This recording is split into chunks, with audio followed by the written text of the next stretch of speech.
My name is Abdu'l-Baha. My qualification is Abdu'l-Baha. My reality is Abdu'l-Baha. My praise is Abdu'l-Baha. Thraldom to the blessed perfection, Baha'u'llah, is my glorious and refulgent diadem, and servitude to all the human race, my perpetual religion. No name, no title, no mention, no commendation have I, nor will ever have, except Abdu'l-Baha. This is my longing. This is my greatest yearning. This is my eternal life. This is my everlasting glory. Abdu'l-Baha. You who are the servants of God, fight against oppression, hate, and discord, so that wars may cease and God's laws of peace and love may be established among men. Abdu'l-Baha. So this week, we're so happy to have Mr. and Mrs. Brett Smith and Maureen O'Neill, and they are going to be talking about the person and life of Abdu'l-Baha. So we're going to have some live music and stories as they walk us through a brief history of the Baha'i Faith, with a special focus on the person and life of Abdu'l-Baha, who, after having spent the majority of his life in exile and imprisonment, spent 239 days in the United States and Canada, promoting unity, racial harmony, and providing a spiritual and practical foundation for the advancement of civilization. Maureen O'Neill is the executive director of the Joyce Family Foundation, a private foundation focused on the well-being of children and youth. She holds a master's degree in environment and resource management and became a Baha'i after learning about the faith in her university days. Brett Smith is the director of leadership and coaching at BTS Consulting. He holds a master's degree in philosophy with a focus on education. He's also a member of the band Smith Dragoman, which has been producing music since 2003 with a focus on the early history of the Baha'i Faith. Brett was raised in a Baha'i family. Maureen and Brett are a happily married couple with 3 amazing boys and live in Oakville, Ontario, Canada. So I'll hand it off to Brett and Maureen. Thank you very much, and so happy to be here with you all. And I'm seeing some names and faces of people I recognize. This is amazing. I love the power of Zoom. I'm still amazed at the ability to unite people from across the world through this technology, which, as some of you know, I think Shoghi Effendi made reference to and alluded to in some of his writings, the speed of communication. Yeah, folks, we're super happy to be here. So I'm at Maureen. You'll see her face as well on the screen here. I'm in the basement of our house and she's up in the living room. And, you know, we had the pleasure of actually doing a very similar talk like this at the Baha'i Center in New York City, 3 weeks ago, I think, Maureen. And 2 of our boys were able to join us on stage and help to deliver this. So we're missing them here today, but super happy to be here. Yeah, and as was mentioned, our focus today is going to be a lot about the person of Abdu'l-Baha. And we'll get into his life and what made him so unique in the history of really religion and humanity as an individual. But obviously, we're going to couch it within the broader framework of the Baha'i Faith. And for those who are joining who are new or who maybe are just learning about the Baha'i Faith, I'm just going to spend a couple of minutes providing a broad framework of what the Baha'i Faith is. And then everything that we say, I want to make sure people understand that we are in no way any authority on this topic. We are individuals, and in the Baha'i Faith, there are no priests and clergy. So we are just 2 individuals that are very passionate about the teachings of the Baha'i Faith. I'm very passionate about the music, and a lot of music has been created in the spirit of the early history of the Baha'i Faith. So we are by no means an authoritative presence on this topic. So if you ever have any questions or want to learn more, I would highly recommend visiting Baha'i.org. And Paimene, I don't know if you want to put that link in the chat, but it really is the official website for the Baha'is of the world. And then ask your friends, you know, if you have questions about anything. Baha'is are super happy to talk about things and to explore questions and to learn with you. So with that said, it's really hard to distill it down to 2 minutes, but the Baha'i Faith is a world religion, and it was founded in Iran about 165 years ago. And the prophet founder's name is Baha'u'llah, which translates in English to the glory of God. And so Baha'is are essentially people who follow or tried to follow to the best of their ability the teachings of Baha'u'llah. And Baha'u'llah wrote about 100 volumes. His revelation covered all sorts of topics, from education to science to the mystical concepts to social discourse to laws and so on. And so really a Baha'i is really trying to understand what Baha'u'llah wrote and trying to translate that into their own lives, really for the purpose of bettering themselves and bettering humanity. So, and we'll get a bit to this towards the end of the talk, but really, in my understanding, again, the purpose of the Baha'i Faith is really about transformation. And it's about taking the themes that Baha'u'llah has brought forward and seeing how we can transform them into reality, all for the purpose of helping to realize the oneness of humanity and to build what Jesus would refer to as the kingdom of God on earth. So it's a very active religion, and there are thousands of communities worldwide that are doing what they can to do just that, building communities and learning in a spirit of action and reflection. So super brief overview, and then you'll be hearing three names in particular throughout our talk. So one is Baha'u'llah, again, the founder of the Baha'i Faith. His son is Abdu'l-Baha. So we'll be referencing Abdu'l-Baha quite a bit. And the other person, his name is the Bab. And the Bab was another messenger of God who came to prepare the way for Baha'u'llah. And he was also from Iran. So there you go. There's the context. I'm going to quickly turn it over to Maureen to just introduce our topic for today, and then we will get into it. Hi, good morning, everyone. If it's morning, I don't know where everyone is. Such a pleasure to be here and see your faces. And I'm thrilled to have a chance to talk a bit about Abdu'l-Baha. I sense that many of you know Abdu'l-Baha and you're here because you can't get enough hearing about his life and how one individual, myself, will, express some thoughts on his life and the meaning. And that just shows the power of the Baha'i Faith and Abdu'l-Baha, to see so many friends here that are coming for an encore. And I do hope many are here to learn for the first time about Abdu'l-Baha. His name was Abbas Effendi, and Abdu'l-Baha is actually a title which translates in English to the servant of Baha. Now, Baha refers to his father, Baha'u'llah. Abdu'l-Baha was born in Iran in 1844 and died November 1921. So that means just last year we celebrated the 100th anniversary of his passing, which was a great moment in time. What we're doing here. So we're going back and forth. So, Brett has some stories to tell and sing some songs. He was moved to put some concepts and stories to music. And myself, I'm actually going to be taking a theme that Abdu'l-Baha talked a lot about, and I'm just going to really focus on that one theme. So I'll turn it over to you, Brett. Thanks, Mo. So I want to take you back to the year 1844. So imagine it's 1844. Imagine we are in the Middle East. We are in Iran. And let's really, really go there in our minds. And this is a really interesting time in history, in religious history in particular, because this was really a time of search for people from many different faiths. Those who are really researching their own teachings and their own books we're expecting for the advent of someone to happen at that time in the mid-1800s.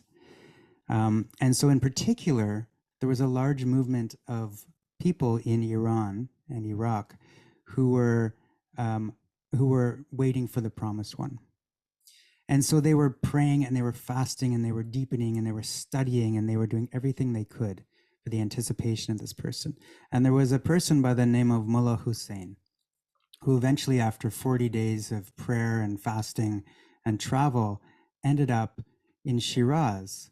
And he ended up meeting someone who I referenced before by the name of the Bab. And it was on this evening, May 23rd, 1844, that the Bab shared with Mullah Hussein that he was the promised one, that he was a messenger of God, and that he had his own revelation, but he was also here to prepare people for the coming of another who was, even in his words, greater than him. And so this was, for Baha'is, this is the beginning of religious revelation and sort of a rebirth of revelatory mysteries. And so the other interesting thing that happened on this night is that Abdu'l-Baha was born. And this is a really significant thing. So you have the birth of a revelation, but then you also have the birth of this child named Abdu'l-Baha, who later had the title of the mystery. And that's a very deep and profound discussion.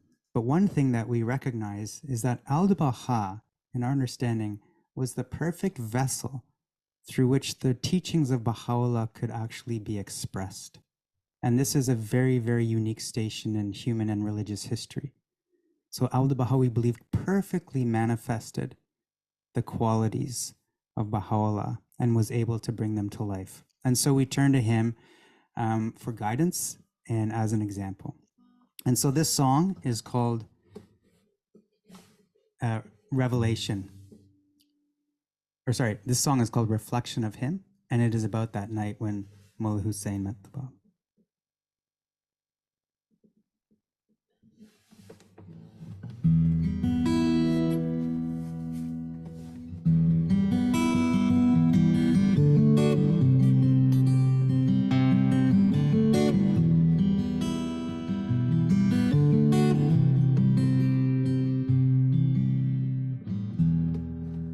In every age and time, a Holy One appears, bringing love and peace, a messenger of light and life. From all that is revealed, creation is renewed to bring new life to all, unfolding the divine plan for us.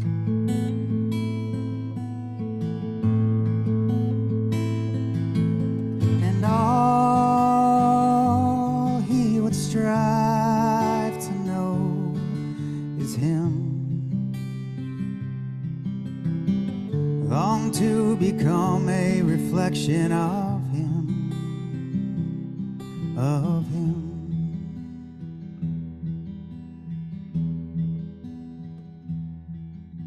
A traveler to Shiraz, searching for the promised one, fulfilling all its hopes. His journey finally comes to an end. He sat before his feet, enchanted by the words, revealing streams of light. The morning sun dissolves the dark of night.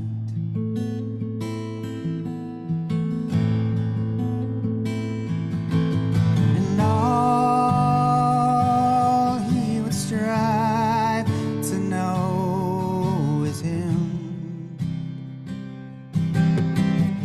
long to become a reflection of him, of him.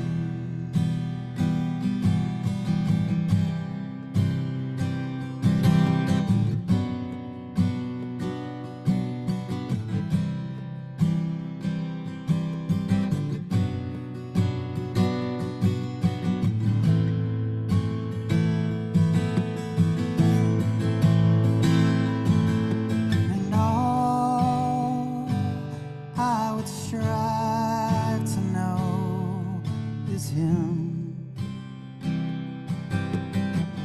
long to become a reflection of him, long to become a reflection of him, of him.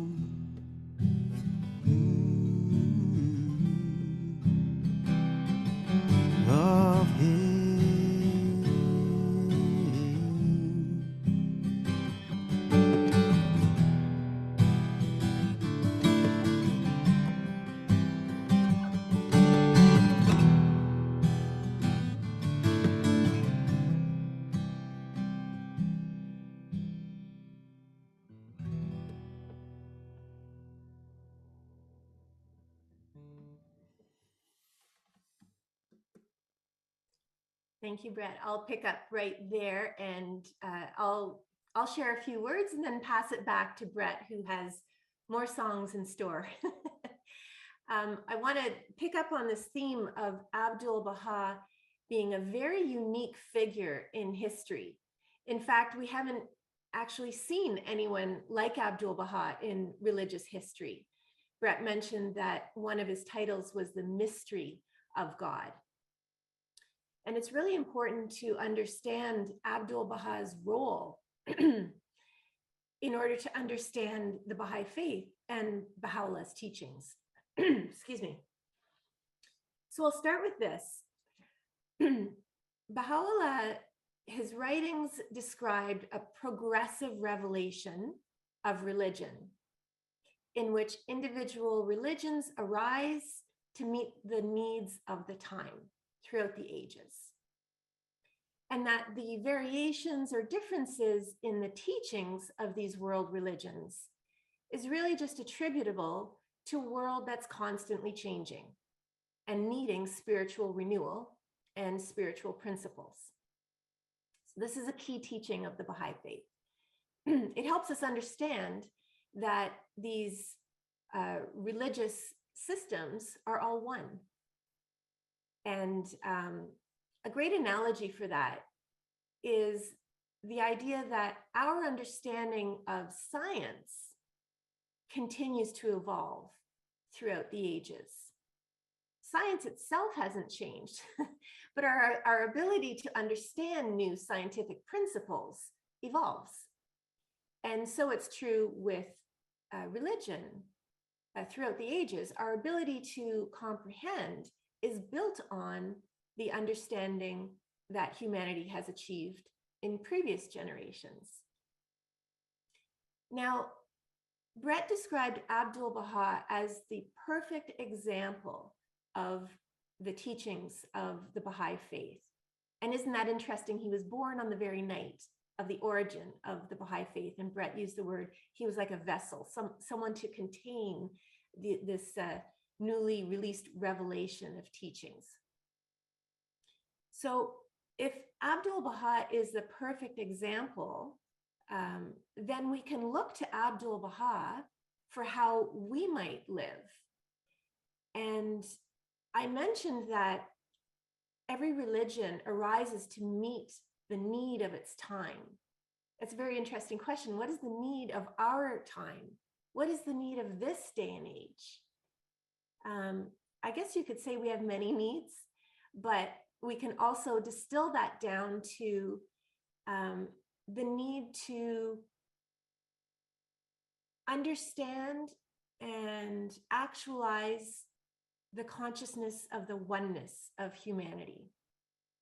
And so Abdu'l-Baha really talked a lot about the principles of global peace, how to establish universal peace and brotherhood in the world. And since he is the perfect example, we can look to his knowledge and the way he served humanity as a really dynamic and vivid demonstration of Baha'u'llah's teachings in action. So you may be familiar with Baha'u'llah's teachings, but some snippets. Baha'u'llah said, "The earth is but one country, and mankind its citizens." And he said, "Ye are all the leaves of one tree, and the drops of one ocean. Know ye not why we created you all from the same dust, that no one should exalt himself over the other?" So these are some teachings that really get to that essential oneness that is the need of this day and age for us to get our heads around. Abdu'l-Baha was really aware of the events and processes taking place in the world. And he said that the establishment of universal peace is one of the most critical issues of the day, and that this was necessary to ease the plight of humanity. He also said that it's not just enough to have knowledge of the horrors of war. That's not enough to avoid another incidence of war. that our human feelings are not powerful enough.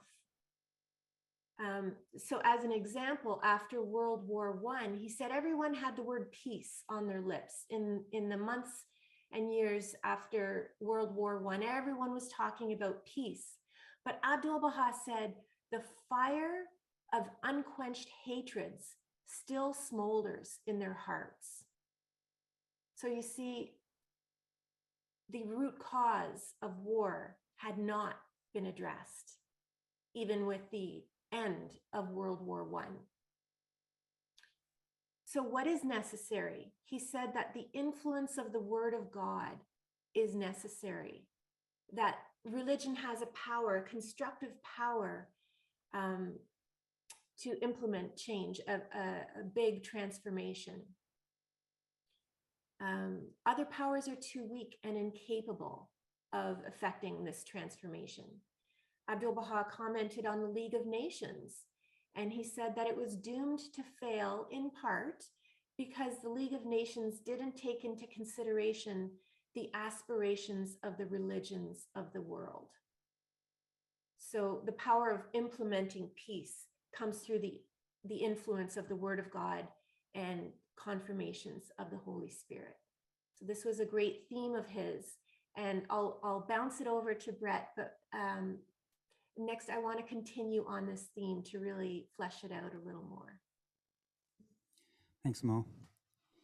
You know, when you start typing Abdu'l-Baha into Google or reading his writings, you will soon see a very strong association between his name and the concept of service. They're really interconnected, deeply, deeply interconnected. And to Western ears, I think in particular, it's a difficult concept, the idea of being a servant, the idea of serving others.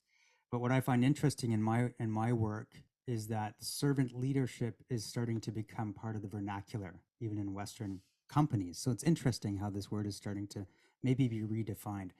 So Abdu'l-Baha, as we know, his name means servant of Baha. And Baha, in my understanding, is the greatest attribute associated with God. It means glory. So Baha'u'llah means the glory of God, and that is the title that Baha'u'llah took. And Abdu'l-Baha, he wanted to be known as the servant of glory, the servant of his father, right? So it's a very interesting thing. This notion of leadership and power, it was completely turned upside down with Abdu'l-Baha. He says, my name is Abdu'l-Baha, my qualification is Abdu'l-Baha, my reality is Abdu'l-Baha, my praise is Abdu'l-Baha, and servitude to all the human race, my perpetual religion. It's phenomenal. And if you were to Google the Shrine of Abdu'l-Baha now, you'll see that there's this model. It's not complete yet, but you'll see that there's this model where the majority of the shrine is underneath the earth. They've actually made it lower. And this is so perfect for Abdu'l-Baha, who really wanted to be the servant for all humankind and for humanity to tread on the dust of Abdu'l-Baha. So this idea of humility and service is replete throughout the stories of Abdu'l-Baha. So that kind of brings me to this next song in part. Baha'u'llah became a follower of the Bab, which is interesting because afterwards he had his own revelation. But in the beginning, he was a follower of the Bab. And because he came from a very prestigious and influential family, he was soon thrown into a prison because they were worried about the influence that Baha'u'llah would have to other people that were looking at the Bab and wondering, should I become a Babi? Should I become a follower? So Baha'u'llah was soon thrown into prison called the Siai Chal, which translates to the Black Pit. And he was there for 4 months, and it was a despicable, despicable prison. There was no light. There was infestation. It was cold. It was dark. He was with murderers and thieves and so on. This person who was simply just a believer of a new revelation. And it's interesting because this is where Baha'u'llah actually received his revelation. We know that all of the messengers of God have received a revelation through some sort of a force. In our understanding, with Moses, it was through the burning bush. And with Jesus, it was via a dove. And with Muhammad, it was through the angel Gabriel, where Baha'u'llah says that he received a vision from the maiden of heaven. And it was in this place. So it was like complete opposites of this beautiful, powerful revelation happening in the darkest part of the world. And at this time, Abdu'l-Baha was 9, and he was the son of a father. And I'm saying that because there's always the duality of the messengers of God, where they have this spiritual side of them. In many ways, that they are the attributes of God, but they also have a human side. And we see that when we look at the stories of what they've done and how many times they abstract themselves from the world and need time for themselves to pray, to meditate, and so on. And so Abdu'l-Baha was a father as well as a messenger of God, and he had sons, and Abdu'l-Baha was one of them, of course. And at this time, Abdu'l-Baha was 9, and he wanted to go see his father in prison. And he marched down and he insisted that he see Baha'u'llah. And when the guards came to tell Baha'u'llah that Abdu'l-Baha was here and they were going to bring him down, he said, "Please don't bring him down here. I don't want Abdu'l-Baha to see me like this." And so they allowed Baha'u'llah to come up. And Baha'u'llah had aged so much in these 4 months. He had these chains, which were about 110 110 pounds, pounds, 110 pounds, 50 kilos. And he wore them around his neck, and they were digging into his skin. He was hunched over, he had aged. And Abdu'l-Baha saw him, and he fainted because he couldn't handle to see his father having changed so much and his love he felt for his father. But then the good part about this story is when Abdu'l-Baha woke up, he saw in his father something different, that something had changed, and that he had this new sort of aura and power. And Abdu'l-Baha was the first to believe in his father as a messenger of God. So this is a story called Tears of a Child, and it really is about the love between a child and a father.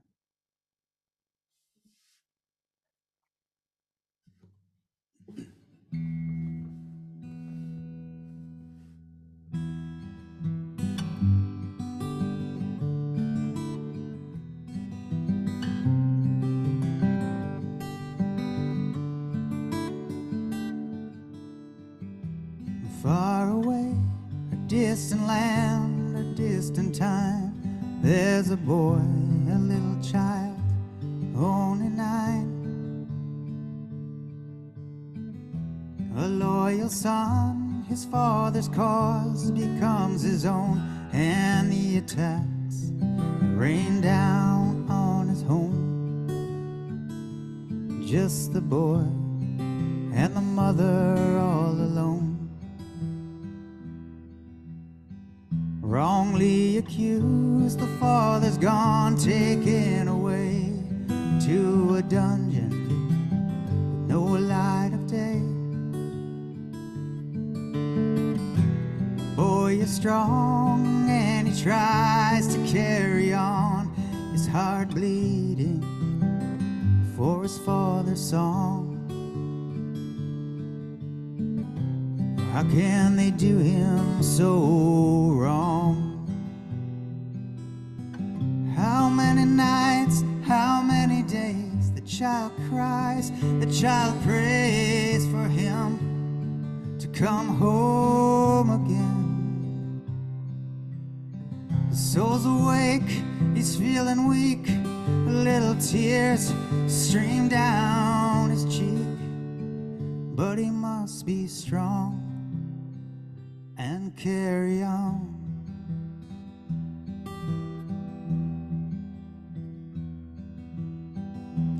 Far away, a distant land, the father's torn, his heart bleeding for the love of his son.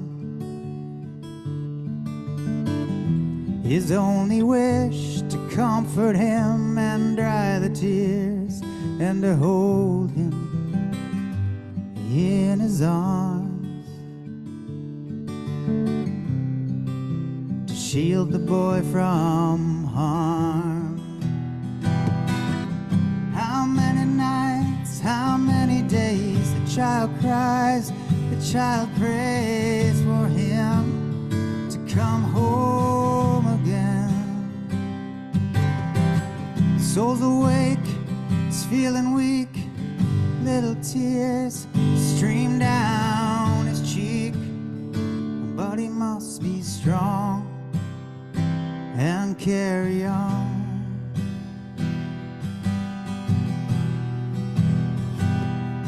Oh, the child goes to see him, but do not bring him in here. The galling chains, and sorrow and pain, and he falls to the ground and faints. His heart would be the first to see a change he'd recognize, a different man he would come to serve. Oh, the light within his eyes.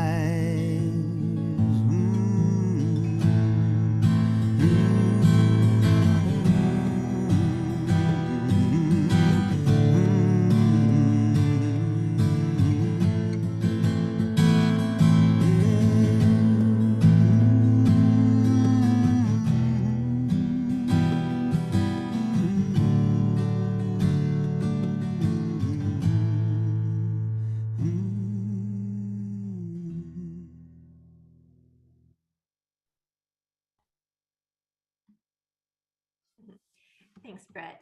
So we're jumping a little bit back and forth through time.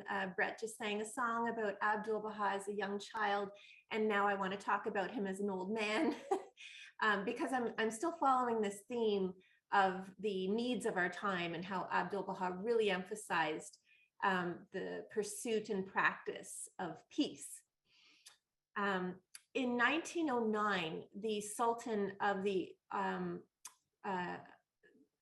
the Ottoman Empire was overthrown. And so all of a sudden, Abdu'l-Baha, who was in exile and imprisoned for his whole life up until that point, well, after the time he was 9, he was now freed. And the few Baha'is of the West, they asked Abdu'l-Baha to come and visit. And Abdu'l-Baha, he was a very old man and quite frail from very harsh conditions of imprisonment and exile. But he wrote to them and he said, "In view of the differences among the friends and the lack of unity, how can Abdu'l-Baha hasten to those parts? Under such a condition, how can they," he's referring to the Baha'is of America, "under such condition, how can they arise to guide the people of the world and establish union and harmony between the nations of the earth?" And so Abdu'l-Baha said, "Yes, I'll come visit if you can unite." It was just so important for this community of the earliest Baha'is to be united. And, you know, there was differences of opinion and they didn't really have a lot of writings and teachings to go by. So of course, you know, there was a little bit of difficulty. Anyway, Abdu'l-Baha did then make the voyage to the West. And he did come, I think as Payman mentioned at the beginning, he did come to America for 239 days, 11 of which were in Canada, which is where we are. So you have a really rich history of Abdu'l-Baha in the States if you're living in the States. So he arrived in the West 1911 to 1913. And as we know from history, this is right on the cusp of World War I, right? And so Abdu'l-Baha carried out endless activity, gave very many large public talks, private public engagements, promoting Baha'u'llah's teachings and their application to our modern day issues and problems. So as part of it, Abdu'l-Baha announced that the long promised age for the unification of humanity had come. Baha'is often talk about the maturation of a human being, and they liken that to the maturation of the human species, as a collective. So we are now at that point on the verge of maturity as a collective. You know, we're just dipping our toes into that age of human development in which we can call ourselves a mature species. So he talked a lot about the need to address the spiritual prerequisites for peace. And remember, I mentioned that it's not just enough to know the horrors of war to avoid future occurrence of war. What are those prerequisites? Well, as you can guess, they were all enshrined in the body of Baha'u'llah's teachings. The need to address racial prejudice, all forms of prejudice, sexism, economic inequalities, sectarianism, nationalism. All these are barriers to peace. And Abdu'l-Baha said, you know, these are not just a body of utopian ideals, like, oh, you know, this is naive to think we'll be able to exhibit these principles. These are actually spiritual commands of the highest order to all the peoples on earth. These teachings were not for a subset of humanity. They called themselves Baha'is. No, this was for all of humanity, coming from our creator, our loving creator, to help us evolve. Now, if we say that the central teaching of the Baha'i writings is the oneness of mankind, what that actually translates to and what we are, you know, called to in this day is the spiritualization of the planet. Like, wow, that's the need of this day. And here we are living in this day. And so I find that very inspiring that it's true, you know, as a planet, as a whole, as a species, we have not yet reached that point of total unity and fellowship based on spiritual concepts.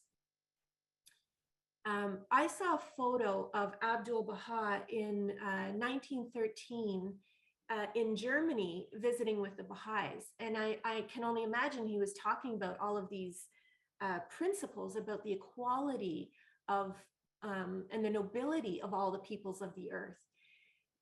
Well, we know now through the benefit of hindsight what was to happen. This was 1913. Think of those German Baha'is sitting with Abdu'l-Baha and what lay before them. You know, that really struck me when I saw that picture, but I also know that a lot lays before us right now. And we still have the same body of teachings by Abdu'l-Baha. He said that the ills from which the world suffers now, so I'm imagining this was 1913, he said, will multiply. Of course. The gloom which envelops the world will deepen. Of course, we see that now, you know, and I'll end it here, but I'll say that Abdu'l-Baha, the way he spoke was very accessible to us. Abdu'l-Baha, he just like elaborated a bit on his father's teachings. Baha'u'llah's writings are very, very, they're like of the highest order of the English language and of concept, etc. But when Abdu'l-Baha spoke to crowds, he spoke to them. And when I read Abdu'l-Baha's writings, I understand them. And then when I read Baha'u'llah's writings, I'm able to access them a bit better. I found something that I just read for the first time and I loved it. And I'm just going to share it here. He was giving one of these talks in New York City, actually. And he was being asked about the station of Baha'u'llah. And Abdu'l-Baha likened him to a universal educator. And he talked about Abraham, Moses, and Jesus as educators, probably with a capital E. He mentioned those manifestations of God, probably because he was in New York and he was speaking to a crowd that would probably relate mostly to Abraham, Moses, and Jesus. And he said, the function of an educator is to train the children of humanity. This is his greatest power, that he has the power to uplift humanity. And then he said, I love this. Baha'u'llah either taught higher lessons or he did not. If he did, he has fulfilled his claim.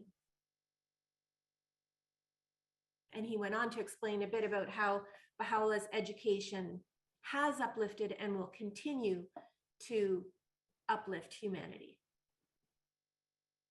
Over to you, Brett.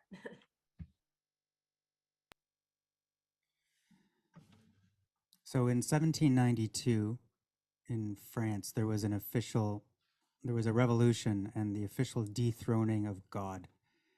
And from that point until today, there's been a real pendulum swing towards materialism and reason and science. And if you look at why that happened, I mean, it's easy to understand why that happened. But the problem is we have swung so far to the science and reason side that we are doing it at the expense of the spiritual forces that are before us. And we are unfortunately at a point now we are trying to solve global problems that are all spiritual in nature. If you peel back all of this stuff, all of the noise, at the heart of all of these universal problems is a spiritual issue, right? If it's greed, if it's selfishness, if it's pride, nationalism, as Maureen was saying. And so really, a lot of what Abdu'l-Baha was trying to do was talk about the power of the spiritual side of humanity. We're the only part of creation that has the ability to bring spiritual qualities to the fore and to use them to empower humanity to change its direction. He said, man is in reality a spiritual being, and only when he lives in the spirit is he truly happy. So the question before us then is, what does it mean to live in the spirit? What does that actually look like in my everyday life, right? Is it just, for Baha'is, we are to say prayers, obligatory prayers, and read the writings. Is that it? To what extent am I serving my neighbors, my parents, my children, my community, my family, and so on? So this is a whole separate conversation, but my point is that this is a spiritual enterprise. We cannot solve the problems with reason and science alone. That being said, they are required for us to solve the world's problems as well. And until we find this balance between science and reason being amplified and informed by spiritual concepts, we won't get there. Abdu'l-Baha, in one of his talks, Maureen was mentioning the writings of Abdu'l-Baha, his great books. His talks in North America are in a book called The Promulgation of Universal Peace. Exceptional, 1 or 2 pages, little nuggets. We have a book called Paris Talks, and we have a book called Some Answered Questions, and so on. So these are great places to go and read on Abdu'l-Baha and how he took his father's writings and made them a little more accessible to us. He said at one of his talks when he was in the United States, reflect on the divine forces, what has assembled us together. It is not a material but a spiritual force which has created this bond between our hearts, this attraction and affection for one another, a power stronger than reason, a power which founds nations, creates human unity, and makes us renounce the world to discover sciences and organize laws which work through all creatures. Baha'u'llah says, wert thou to attain to but a dewdrop of the crystal waters of divine knowledge, thou wouldst readily realize that true life is not the life of the flesh, but the life of the spirit. So this is a song we wrote with this concept in mind, spiritual nature of humanity, of mankind, and of Abdu'l-Baha. And it is called, sorry, 1 second. It is called The Gift of the Ether.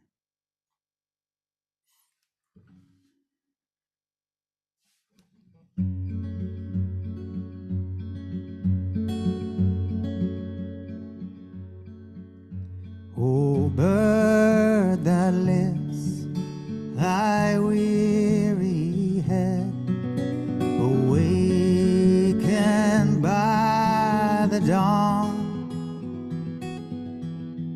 discover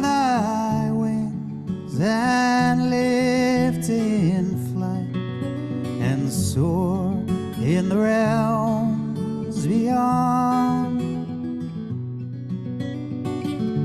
and leave the dust behind.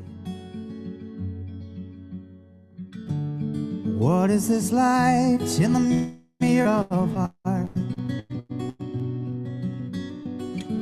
that shines so bright, so deep within? This is the force calling you home, a strength, a power you cannot see, invisible waves, the mingling of souls, the gift of the ether.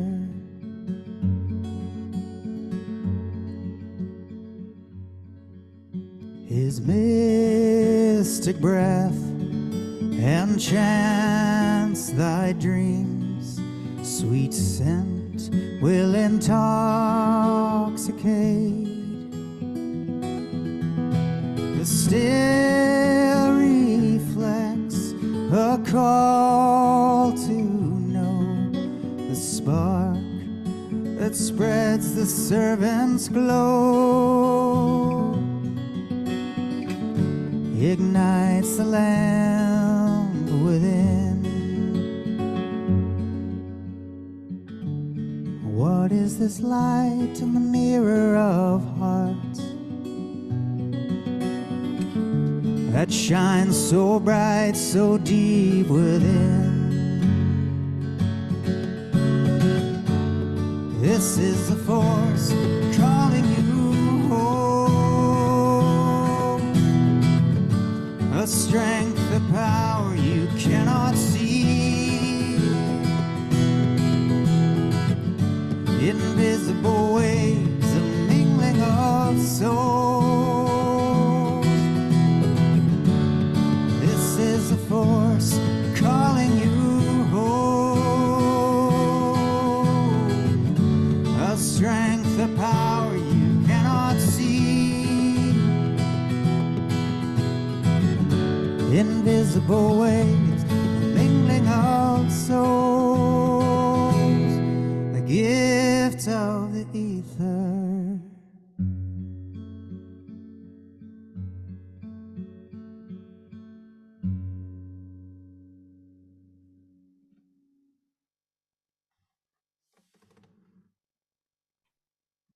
Thank you, Brett. I love that song for the line about calling you home, because it's good to keep in mind, you know, for a number of people, the names and places that we find in the history of the Baha'i textbooks and so on, they might not feel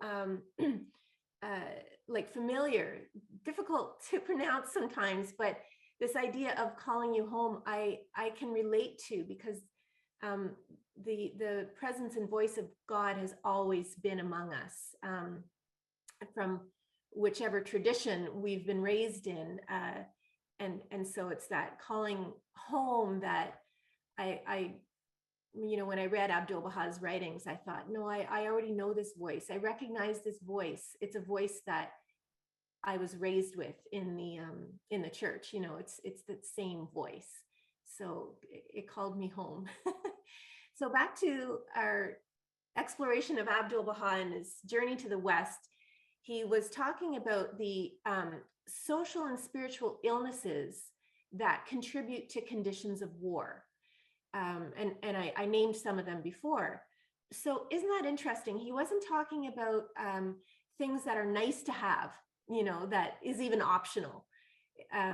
He gave an antidote to those conditions of war.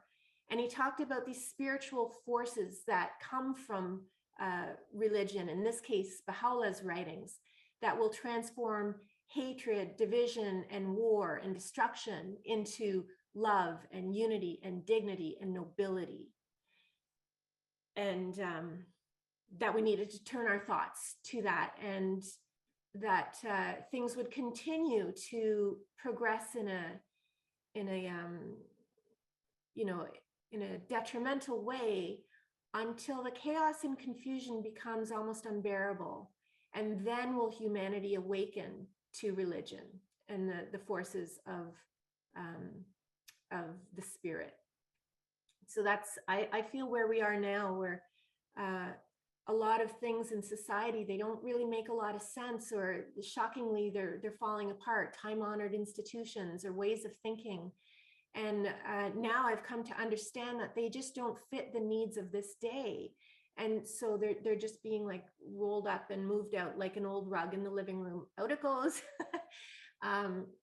You know, or our boys at the end of the summer, they'd put on their pants because they had to go to school, and those pants were like this much too short for them. Like they just outgrew it.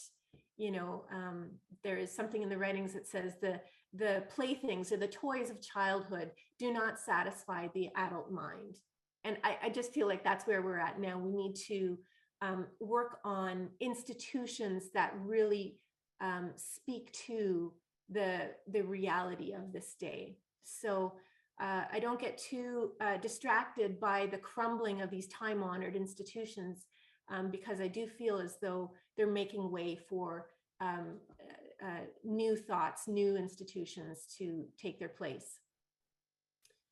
Abdu'l-Baha really showed us how to love all, how to serve all, and his stories are really, you know, surprising and instructive. So just a few examples. There was a honorary dinner prepared for him, and as they were sitting down, he shuffled all the plates and the cutlery, which was really not great etiquette. He didn't care. He didn't come to fit within conventions, but he came to shake things up. And he asked for the Baha'i who was Black, who was left outside of the building, to come and join him at the head of the table. And I mean, what a lesson is that? He encouraged interracial marriage between, in this case, it was a Black man and a white woman. And how shocking was that? But this is how we see the teachings in action. He made tending to the poor, the oppressed, the dispossessed, the downtrodden a priority. You know, when he came to New York, one of the first things he wanted to do was go and visit the homeless in the Bowery area of New York. And he just pressed coins into all of their hands, and he made them feel elevated. And he said, you know, you are my brothers. And he elevated the idea of work in our careers. If done in the spirit of service, then it's worship to God. And he demonstrated love and forgiveness. I mean, this is a man who was imprisoned and exiled for most of his life. And it was so cruel the way he was treated. And there were so many anecdotes of how he met up with his oppressors and treated them with such love that they immediately had a change of heart. And this is how we are to live. And these aren't just small examples, because I think the path to peace is by placing those thoughts in our own hearts, and then that will have an effect. Abdu'l-Baha wrote a letter to The Hague. I just wanted to say this because this isn't like a small group of followers who are catching on to these ideas. Baha'u'llah and Abdu'l-Baha, they wrote to the leaders of the world. They wrote to the religious authorities. And in this case, Abdu'l-Baha wrote to The Hague in 1919. And he laid out these spiritual principles and said that society required a massive social transformation based on the consciousness of the whole human race as a single people and the earth as a common homeland. He talked about how material civilization must be combined with divine civilization, or that the happiness of mankind will not be attained. So in other words, religion is in conformity with science and reason. He talked about deliberately weeding out religious, racial, class, partisan, and national prejudices, that all forms of prejudice, they destroy the foundation of humanity. And in order to do that, we must uphold the principle of the independent investigation of reality. so that we can just shake off past ways of thinking or superstitions that do not serve us anymore. Talked about the complete equality between the sexes. Imagine if we had taken up that principle in 1919, where we might be today in human rights.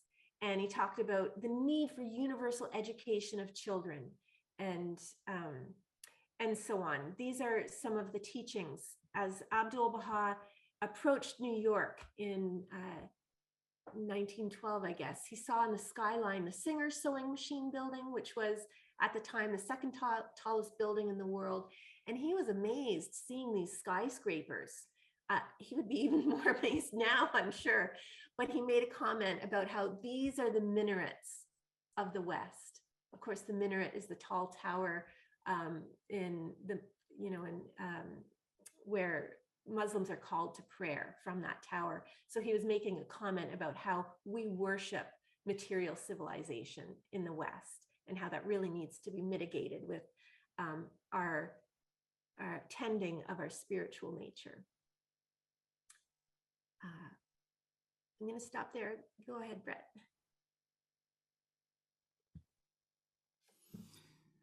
Just so everyone's aware, we've got. I'm going to play 2 more songs, and I'm going to play a song. Maureen's going to comment. I'm going to play 1 more song, and then we're wrapping up. So just so you know, I'm going to just pick up on something you said, Mo, when we were thinking about what he stood for and what was really forefront amongst his teachings. You mentioned equality of women and men, racial harmony. The one thing that really came to the forefront, at least especially during his travels in the West, and we have firsthand accounts of it, was his attention and his talks about caring for the poor. This was really a passion of Abdu'l-Baha, is taking care of the ill and the poor and the destitute and the oppressed. And there's a really good book, if you have not read, I highly recommend reading it. It's called The Diary of Juliet Thompson. It is so good, so powerful. And she was a Baha'i and a crazy lover of Abdu'l-Baha. And when he came to New York, this is where she lived. She lived on the same street as Khalil Gibran, actually. They were friends. And the first church that Abdu'l-Baha spoke at was actually just down the street from where she lived. And anyway, so when he was in New York, she was often with him, and he said to her, despite all of the events that had been planned for him, all these talks and meeting with prestigious leaders of religion and government and inventors, he said, I really just want to go see the poor. And so on his 3rd day in New York City, she took him to the Bowery Mission, and he went to visit the poor. And I'm just going to read an excerpt of what she wrote about that and play a song. So he says, Abdu'l-Baha says, tonight I am very happy, for I have come here to meet my friends. I consider you my relatives, my companions, and I am your comrade.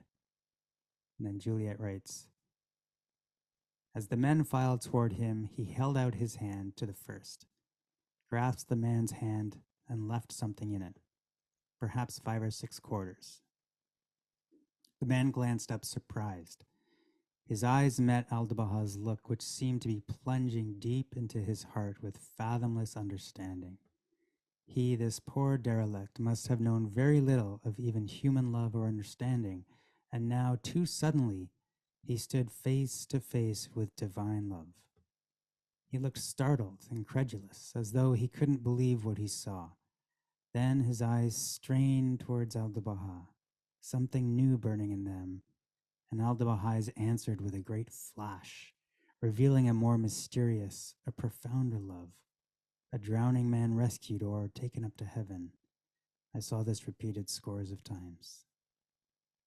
So Baha'u'llah was so happy to be with the destitute and to serve them. And he calls them his trust. And he asks us to take care of his trust.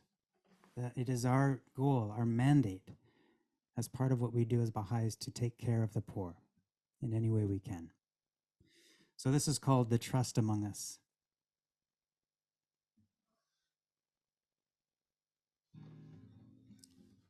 And for those of you who know my music, you will know that Emily Dragoman is the voice on this song, and she does a much, much more beautiful version than me. So hop on Spotify or wherever you get your streaming and listen to her sing it afterwards.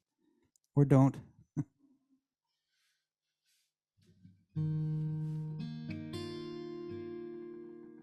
A fearless servant of the poor,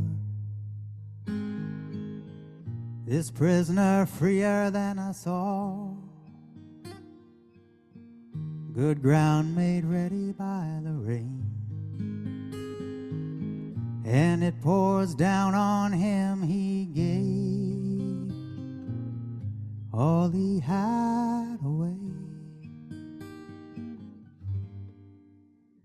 easing of hunger and pain. He is everywhere. The world will never be the same, for his love remains with us.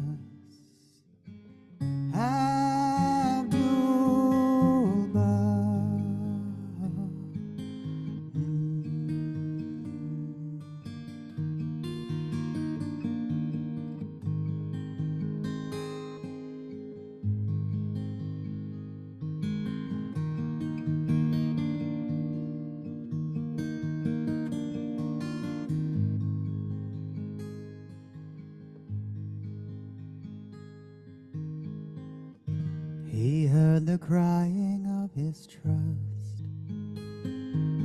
the midnight sighing of the poor, though weighted down and bound in shame. He clothed them in his love and gave all he had away. Easing of hunger and pain. He is everywhere. The world will never be the same, for his love remains with us.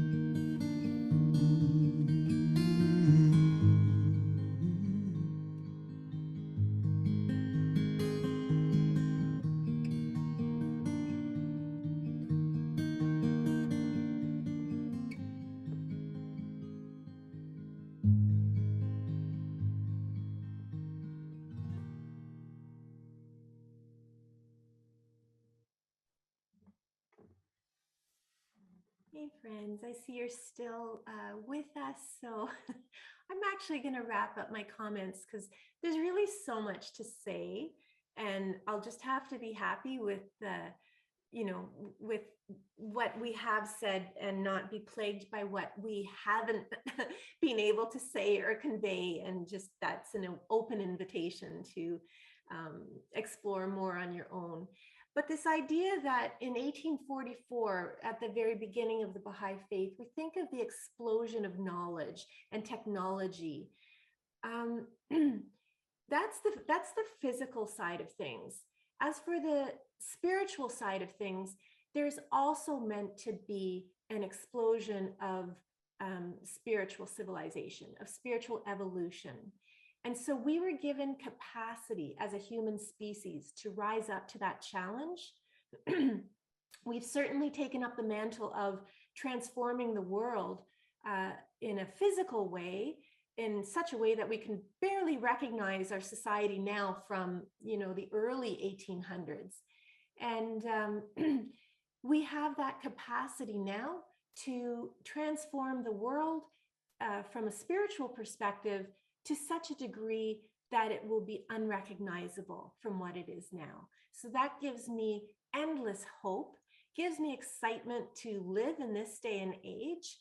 and it gives me a purpose. One thing I would have talked about is just the application in daily life and what communities are doing to translate these thoughts into action. But for another time, I'll leave it there.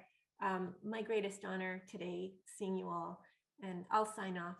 Brett, I'm not sure if we wanted to make time for some question. I'll turn it to our hosts.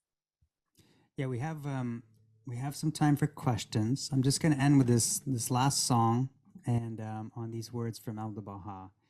So one thing is, I'm going to leave a blank here. If I say, Abdu'l-Baha said the home of religion is the blank. The home of religion is the what? Is the heart. And there's so much about this concept that is another fireside deepening. The home of religion is the heart. And that is where we know that real transformation, any real transformation takes place in the heart. So when the words of God or music or poetry or a beautiful vista or an act of love, we feel this all in the heart. And this is really not to become an exercise in mechanics, you know, the Baha'i Faith and how we express it. It's really meant to be a heartfelt, emotional roller coaster, and that's what it is. And I say this because the last song is attributed to Mae Maxwell, and there were a number of people early that were just, as I mentioned before, crazy lovers of Abdu'l-Baha, and they just dedicated their lives to him. And one was Mae Maxwell, and they took his teachings and they did everything they could to serve humanity and to follow in his footsteps. The last words of Abdu'l-Baha as he left the United States, he said this: "This is my last interview with you, and now I am on the ship to sail away. This is my last exhortation, which I am going to give unto you. The earth is one sphere, one nativity, one home, and all mankind are the descendants of one Father. All are created by God, and God is compassionate unto all. Therefore, if one offends another, he offends God. God wishes that all the hearts be rejoiced, that all mankind be in the utmost happiness, that every individual member of human society shall live in the utmost felicity and joy. But that which prevents mankind from being happy together is racial prejudice, sectional and sectarian prejudice, the struggle for existence, and the unkindness towards one another. Your eyes have been illumined, your ears have been made hearing, your hearts are knowing. You must be free from every kind of prejudice and fanaticism. You must see no difference among the religions. You must look to God, for God is the real shepherd, and all men are his sheep. The shepherd is one, and he is affectionate towards all the sheep." So this is a song called Land and Sea.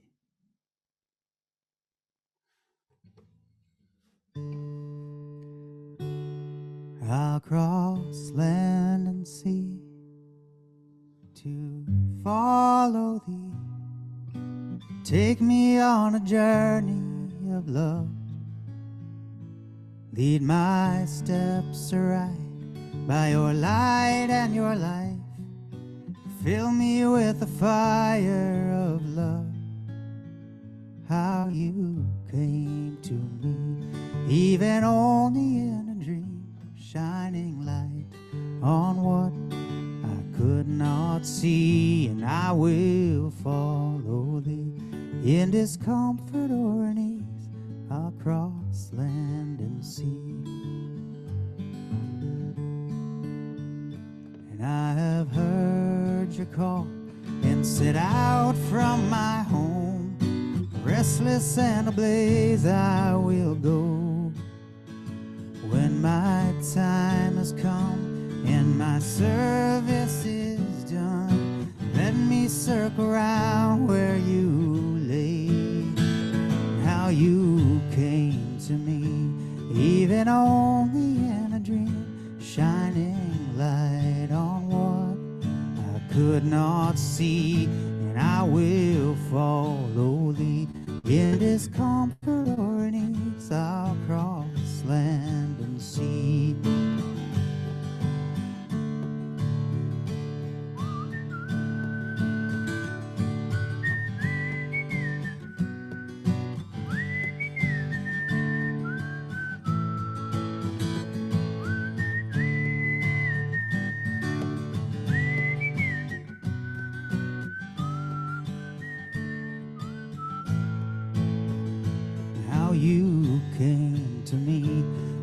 living only in a dream, shining light on what I could not see, and I will follow thee in discomfort or in ease, across land and sea.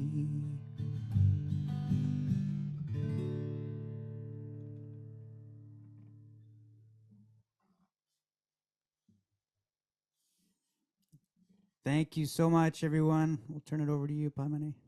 Thank you so much. That was amazing. We really appreciated that. Thank you both.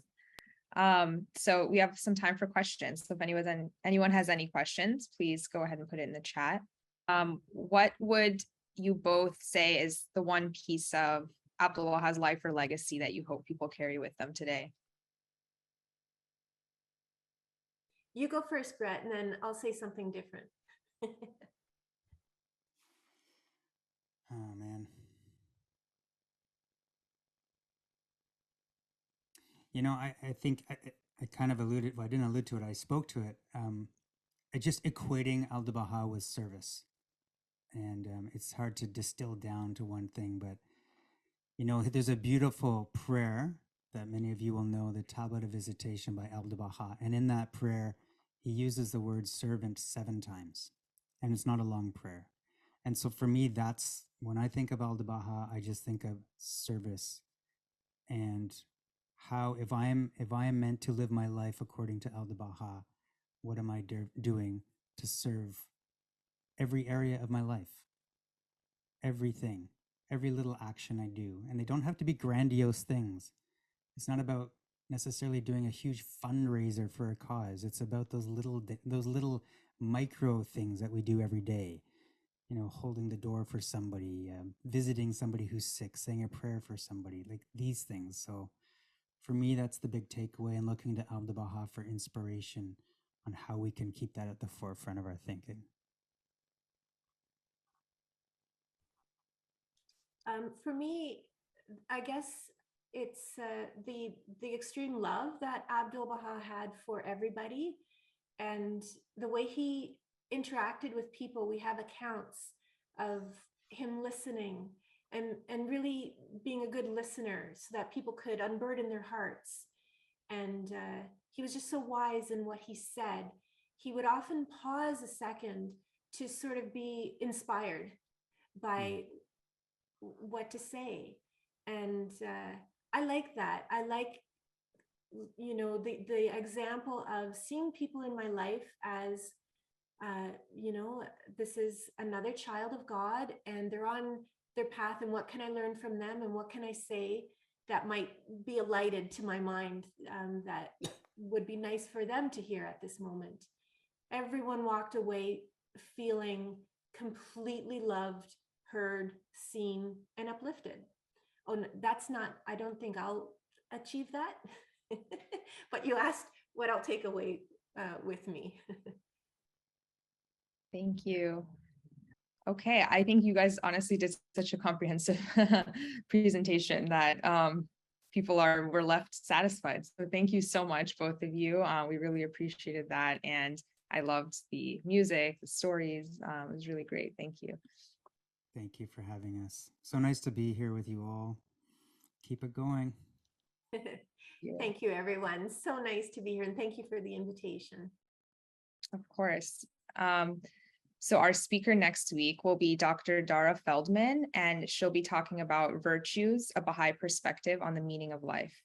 So these are every Saturday at noon Eastern time, and I've put the link to our YouTube channel and our contact form if you're not on our mailing list already. I don't know if, Brett, you wanted to end with a prayer maybe? Yeah, sure. Thank you. A hidden word, I hope that's okay.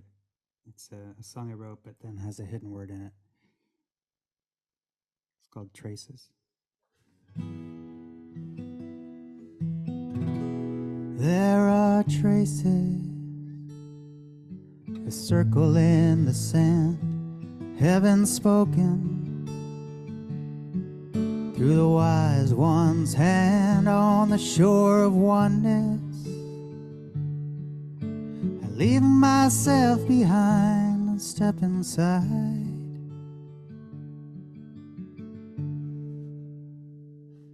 There are traces, a remedy divine, living waters.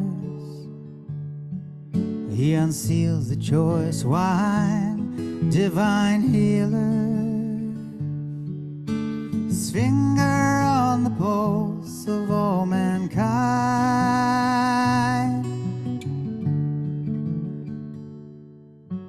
If thou lovest me, turn away from thyself. If thou seekest my pleasure, regard not thine own, that thou mayest die in me, and I may eternally live in thee, eternally live in thee. Unravel secrets of unity and peace under the branches of the divine low tree, gentle breezes whispering celestial designs.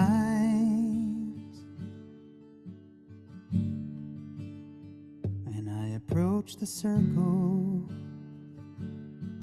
with its warm embrace on the shore of oneness,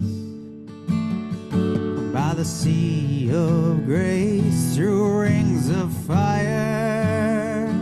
I hold on to your hand and step inside.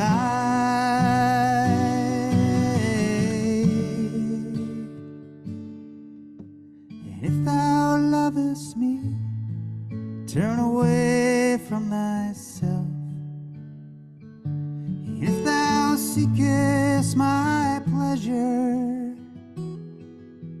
regard not thine own, that thou mayest die in me, and I may eternally live in thee,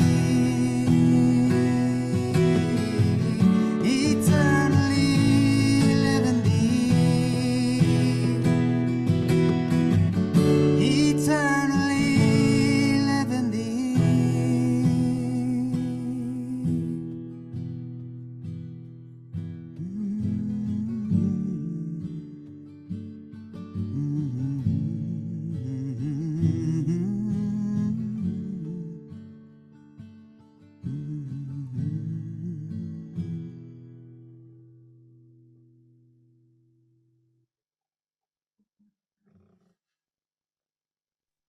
Thank you, and we'll see you all next week. Bye.